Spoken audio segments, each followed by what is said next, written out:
বিয়ের আগে এবং পরে সবসময় আমরা হুটহাট প্ল্যান টাইপ বেশি সাপোর্ট করি। নমস্কার সবাইকে, আশা করি সবাই ভালো আছেন।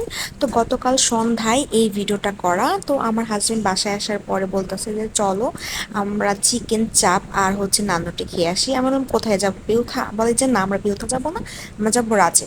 তো যেই কথা সেই কাজ, আমিও টুকটুক করে রেডি হয়ে বের হয়ে পড়লাম। আর আমরা হেঁটে এসেছি, আমাদের বাসা থেকে রাজে আসতে মাত্র 5 মিনিট সময় লাগে। হেঁটে আসার আরেকটা কারণ হচ্ছে, যে পরিমাণে টাউনের জ্যাম থাকে তার থেকে হেঁটেও খুব তাড়াতাড়ি আসা যায়। আর আজকে সেই জিনিসটাই হয়েছে, রাস্তায় অনেক জ্যাম ছিল, আমরা তো হেঁটেই চলে এসেছি। তাড়াতাড়ি এসেও পড়েছিলাম, যে পরিমাণ জ্যাম ছিল সেখান থেকে হেঁটে আসা অনেক ভালো। আসার পরে এই বাচ্চাটার সাথে দেখা হয়েছিল। এই বাচ্চাটা এত কিউট ছিল আর এত দুষ্টুমি করতেছিল, পাশে ওর মা বাবা খাচ্ছিল। আর আমরা আসার সাথে সাথেই তো আমাদের টেবিলে এসে অনেক দুষ্টুমি শুরু করে দিয়েছিল। আর বাচ্চাটা কিন্তু সত্যি দুষ্টু, কিন্তু অনেক কিউট ছিল। আমরা অনেক এনজয় করতেছিলাম। আর ওর মা বাবা পাশের টেবিল থেকে ডাকতেছিল, কিন্তু ও একদমই যাচ্ছিল না, আমাদের সাথে খুবই দুষ্টুমি করতেছিল। আমার হাজবেন্ড ওর দিকে তাকিয়েছিল, হাসতেছিল এবং দুষ্টুমি করতেছিল।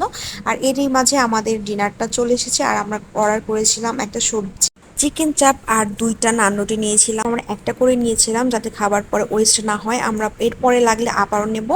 আর সাথে একটা সালাদ দিয়েছিল, এই সালাদটা খুবই টেস্টি ছিল। আর চিকেন চাপটা খুবই মজা ছিল। আর সবজিটা তো অনেক মজা ছিল, কিন্তু সবজিটা যদি একটু গরম হতো তাহলে সবজিটা খেতে আরও দারুণ লাগতো। আর নান রুটি তো বরাবরই খুবই ভালো লাগে। আর এরপর আমরা আরেকটা নান রুটি নিয়েছিলাম। এরপর ডিনার শেষ করে লাস্ট কিন্তু এই ভাজা পোড়াটা খেতে খুবই ভালো লাগে। খাওয়া দাওয়া শেষ করে আমরা আবারও একটু হাঁটতেছিলাম, একটু কেনাকাটা ছিল। তো সে বলতেছে না আর ভিডিও করো না। আর লাস্ট আইসক্রিম খেতে খেতে বাসায় চলে এসেছি। আজকের ভিডিওটি এই পর্যন্তই। ভিডিওটি ভালো লাগলে আমার পেজে লাইক ফলো করবেন। ধন্যবাদ সবাইকে।